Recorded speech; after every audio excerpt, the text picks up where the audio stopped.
Halo teman-teman.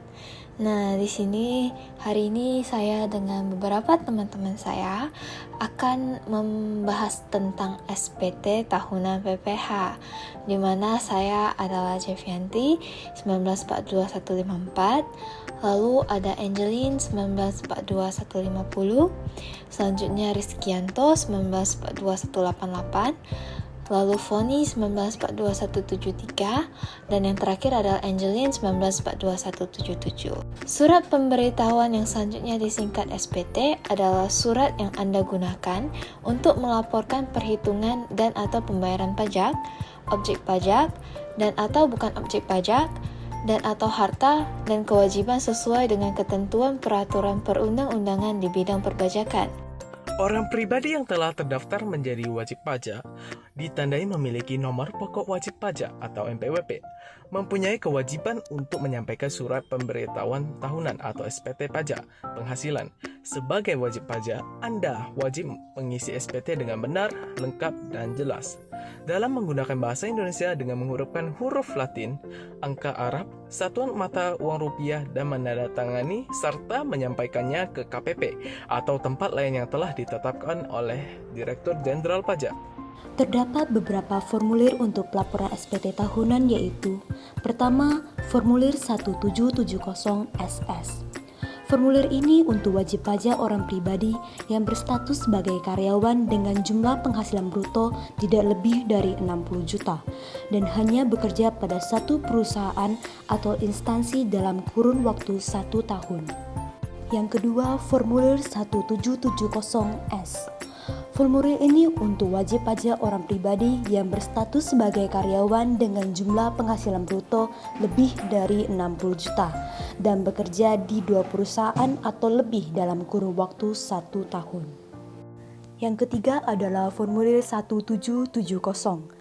Formulir ini diperuntukkan bagi wajib pajak yang memiliki penghasilan dari usaha atau pekerjaan bebas, penghasilan dari 1 atau lebih pemberi kerja, penghasilan yang dikenakan PPh final, atau penghasilan dalam negeri maupun luar negeri lainnya. Penyampaian SPT secara langsung wajib dilakukan di 1. TPT tempat wajib pajak terdaftar, atau 2. tempat lain berupa layanan pajak di laut kantor yang disediakan KPP atau KP2KP tempat wajib pajak terdaftar. SPT tahunan wajib disampaikan dalam bentuk dokumen elektronik oleh wajib pajak yang 1. terdaftar di KPP Madya, KPP di lingkungan kantor wilayah Direktorat Jenderal Pajak Jakarta Khusus, dan KPP di lingkungan kantor wilayah Direktorat Jenderal Pajak Wajib Pajak Besar. 2. Sudah pernah menyampaikan SPT tahunan dalam bentuk dokumen elektronik. 3. Menggunakan jasa konsultan pajak dalam pemenuhan kewajiban pengisian SPT tahunan pajak penghasilan, dan atau 4. Laporan keuangan diaudit oleh akuntan publik. SPT dianggap tidak disampaikan apabila yang pertama, SPT tidak ditandatangani dalam hal SPT disampaikan langsung atau dikirimkan via pos atau jasa kurir. Yang kedua, SPT tidak sepenuhnya dilampiri keterangan dan garis miring atau dokumen yang dipersyaratkan. Yang ketiga, SPT yang menyatakan lebih bayar disampaikan setelah 3 tahun sesudah berakhirnya masa pajak, bagian tahun pajak atau tahun pajak dan wajib pajak telah ditegur secara tertulis. Atau yang keempat, SPT disampaikan setelah Direktur Jenderal Pajak melakukan pemeriksaan bukti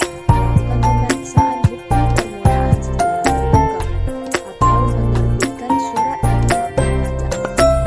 Dalam hal SPT dianggap tidak disampaikan, Direktur Jenderal Pajak harus memberitahukan secara tertulis kepada wajib pajak. Oke teman-teman, nah terima kasih sudah menonton sampai detik ini. Nah semoga informasi yang telah kami sampaikan berguna bagi teman-teman semua. See you next time, bye bye.